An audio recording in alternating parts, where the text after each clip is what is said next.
Բարո ձեզ հարգելի հայրենակիցներ, ես Մարատ Հակոբյանն եմ Կիևից։ Այսօր Ուկրաինա Ռուսաստանի լայնածավալ ներխուժման 1216-րդ օրն է։ Ուզում եմ երկուշաբթի օրը ձեզ համար հնարավորինս դրական եթեր պատրաստել, բայց վստահ չեմ, որ օրվա լուրերը դա թույլ կտան, բայց ես կփորձեմ։ Պուտինը նորից փորձեց սպանել մեզ գիշերը հերթական Կիևի ռմբակոծմամբ, պարտվելով մարտի դաշտում նա շարունակում է խաղաղ բնակչության ահաբեկման փորձերը, քիչ հետո կներկայացնեմ ձեզ մանրամասները։ Մինչ բաց եւ թաքնված պուտինիստները սգում են Իրանի վնասված միջուկային օբյեկտների համար, մենք ձեզ հետ կխոսենք իրական թեմաների մասին եւ կփորձենք հնարավորինս շատ մեր հայրենակիցները ընդգրկել մեր շրջանակում։ Պետք է ասեմ, որ երեկվա եթերի մեկնաբանությունները բավականին եւ զարմանալի եւ որոշ մասով ծիծաղելի էին։ Եթե մի խոսքով փորձեմ նկարագրել, ապա դա վախի վկաների արշավ էր։ Պատկերացնում եք, մեկը Հայաստանում նստած ինձ գրել էր՝ «Քեզ հեշտ է խոսել, մենք կրակի առաջ ենք»։ Նա դա գրում է ինձ,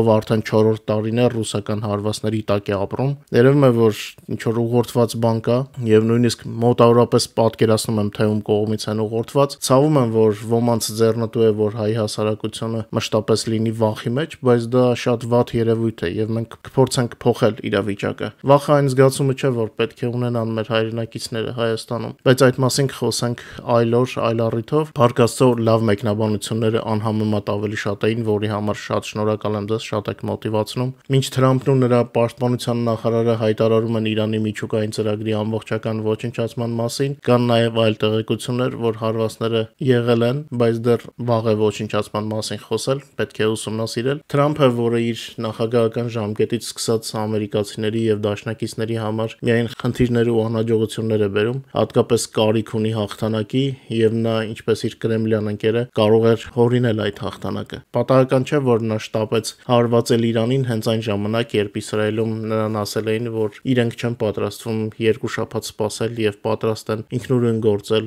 Իրանի դեմ առանց Ամերիկայի, եւ սա կատարվում էր այն ֆոնին, որ Մակրոնը Եվրամիության կողմից առաջարկում էր Իրանի շուրջ էսկալացիայի հանգուցալուծում, որի միջոցով մի այլ ձև կարող էր նպաստավոր լինել նաեւ մեր Հայաստանի համար։ Թրամփը զգալով, որ կա կոշտ մրցակցություն քաղաքական եւ ռազմական դաշտում եւ հասկացավ, որ ուշացում նշանակում է կորցնել հաղթանակի կամ դրա մաս դառնալու շանսը, Թրամփը արագ հարվածեց եւ հայտարարեց, թե հաղթել է։ Թեմային անդրադարձել է Նեթանյախուն, Ամերիկան իր հարվածների հետևանքով զգալի վնաս է հասցրել Ֆորդոյում գտնվող իրանական միջուկային օբյեկտին, սակայն վնասի չափը դեռևս պարզված չէ, ասել է Իսրայելի վարչապետ Նեթանյահուն։ Մեջբերեմ, մենք կվերլուծենք իրավիճակը եւ ամեն դեպքում մենք կապահովենք, որ այդ միջուկային օբյեկտները սպառնալիք չներկայացնեն, ընդգծել է նա։ Ամերիկայի գործողությունը չի ուղեկցվել որևէ քաղաքական պայմանով։ Նեթանյախուի խոսքով Իսրայելը պարտավոր չէ դադարեցնել ռազմական գործողությունները Գազայի հատվածում Ամերիկայի կողմից Իրանի միջուկային ենթակառուցվածքներին հարվածներ հասցնելու դիմաց։ Մենք ձեզ հետ եւս կհետևենք իրադարձություններին եւ հնարավորինս շատ տեղեկություններ կհավաքենք, թե ինչ վիճակում է Իրանի միջուկային զենքը եւ կան արդյոք հնարավոր վտանգներ Հայաստանի համար։ Կամ մի լավ հայկական ասացվածք, որ ասում է, թե որքան ժամանակ ունեն սուտն ու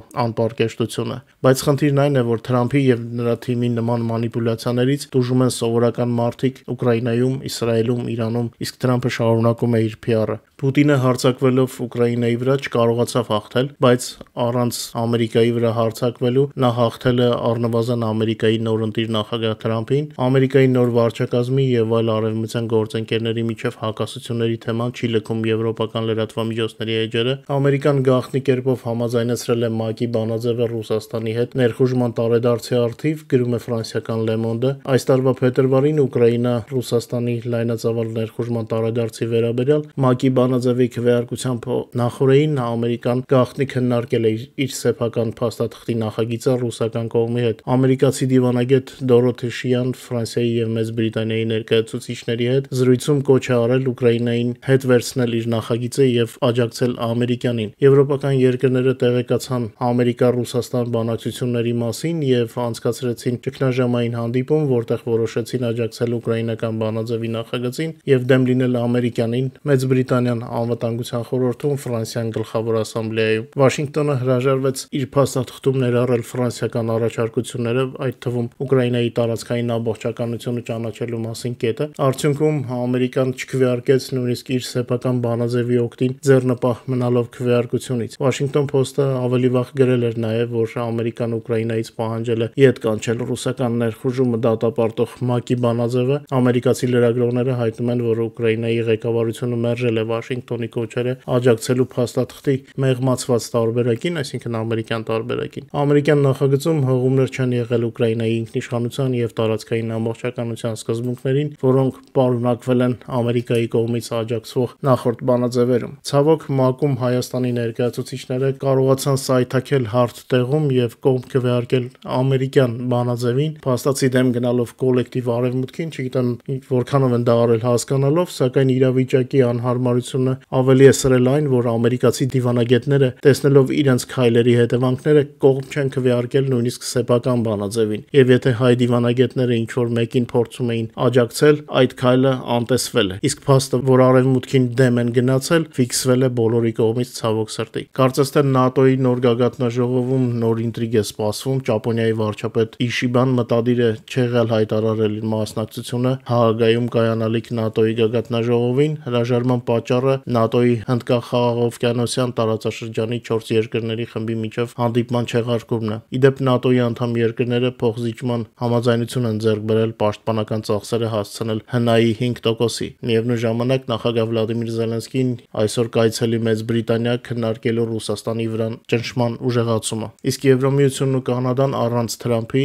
այստեղ գլխավորը առանց Թրամփի մասն է, ստորագրեն անվտանգության եւ պաշտպանության գործընկերության համաձայնագիր, որը կսկսի քննարկումների շարք ավելի սերտ համագործակցության վերաբերյալ։ Ակնկալվում է, որ համաձայնագիրը կհարթի ճանապարհ Կանադայի եւ Եվրամիության անդամների համար համատեղելու իրենց ջանքերը ռազմական գնումների հարցում, ինչը կարագացնի եւ կեժանացնի զինամթերքի հասանելիությունը, ինչպես նաեւ կմիավորի ռեսուրսները թանկարժեք եւ բարդ պաշտպանական համակարգեր գնելու համար։ Իրանը կարող է փակել ռազմավարական նշանակություն ունեցող Հորմուզի նեղուցը ի պատասխան Ամերիկայի կողմից միջուկային օբյեկտների վրա իրականացվող օդային հարվածների։ Նման իրավիճակում ինտրիգն այն է, որ Իրանի նման քայլը կարող է հարվածել հենց իրենց գլխավոր դաշնակցին Չինաստանին։ Չինաստանը կարող է կորցնել իրանական էժան նավթի եւ հեղուկ գազի մատակարարումները։ Անկեղծ ասած, ես չեմ կարծում, որ Իրանը ուժ ունի իրականացնել իր սպառնալիքները։ Նման քայլը կհանգեցնի Իրանի դեմ նոր հարձակումների, որոնց երկիրը համարժեք պատրաստված չէ։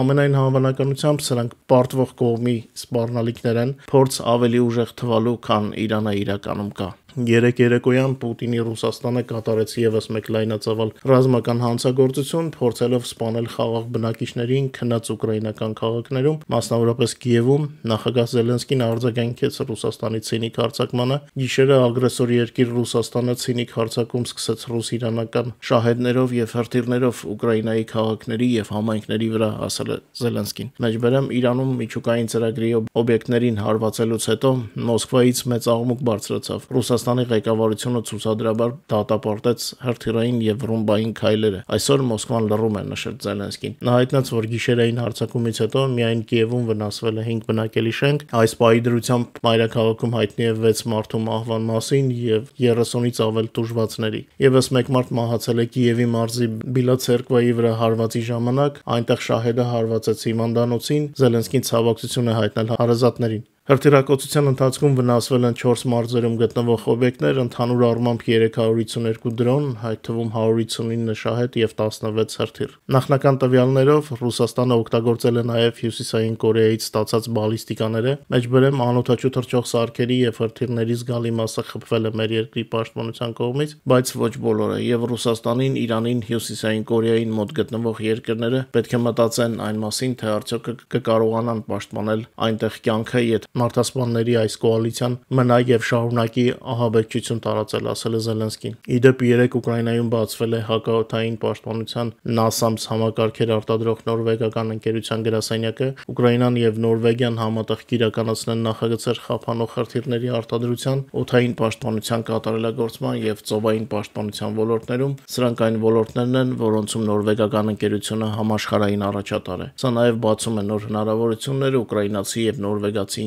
ինժեներների մեջ համագործակցության համար, արկա զենքի արդյունավետությունը բարելավելու եւ նոր արարություններ ներդնելու համար։ Իրավիճակը ռազմաճակատում մնում է ծայրահեղ լարված, անցած օրվա ընթացքում 11 ուղղությամբ տեղի է ունեցել 142 մարտական բախում, ուկրաինական ուժերը 9 հարված են հասցրել հակառակորդի ուժերին եւ տեխնիկայի կենտրոնացմանը, անցած օրվա ընթացքում թշնամին կորցրել է 1010 զինվոր, այսպիսով Ուկրաինայի գլխավոր շտաբի գնահատականով ռուսական կորուստների ընդհանուր թիվը հասել է 1,125,500-ի, անցած օրվա ընթացքում ոչնչացվել է նաեւ թշնամու 331 միավոր ռազմական տեխնիկա, մեր զինվորները զգալի վնասներ են պատճառում օկուպացիոն ուժերին եւ ակտիվորեն խաթարում հակառակորդի հարձակողական ներուժը թիկունքում։ Ըստ Deep State-ի վերլուծության Ուկրաինայի զինված ուժերը հակահարձակման գործողություններ են իրականացնում Սումիի մարզում, օկուպացված տարածքներում եւ Ռուսաստանի թիկունքում ռազմական եւ ռազմավարական թիրախների ուղղությամբ հարվածները շարունակվում են, արբանյակային լուսանկարները գրանցել են հրդեհներ, բարի դրոնները հարվածել են Ռոստովի մարզի նավթավերամշակման գործարանին, այս անգամ անօդաչու թռչող սարքերը ընտրել էին Կամենսկի շրջանի Ատլաս գործարանը, մոնիտորինգային ալիքները գրանցում են հզոր հրդեհներ նավթավերամշակման գործարանի տարածքում, բոլոր գեղեցիկ կադրերը տեղադրված են մեր Telegram-յան ալիքում, QR կոդը ձեր էկրաններին է, այսքանն էի նախատեսել մեր կարճ թողարկման համար, չգիտեմ ստացվեց ձեր տրամադրությունը բարձրացնել թե ոչ, լուրերը տարբեր էին, շնորհակալ եմ, որ մեզ հետ եք, խնդրում եմ ակտիվորեն տարածել մեր եթերները եւ չմոռանալ, խնդրում եմ, լայքերի եւ մեկնաբանությունների մասին եւ եթե կարելի է ստուգեք արդյոք արդեն գրանցվել եք մեր նոր ալիքին թե ոչ։ Սրանք սոցիալական ցանցերի ալգորիթմներն են, որպեսզի եթերը ավելի լավ տարածվի։ Բոլորիդ մաղթում եմ լավ երեկո, կհանդիպենք նոր եթերում։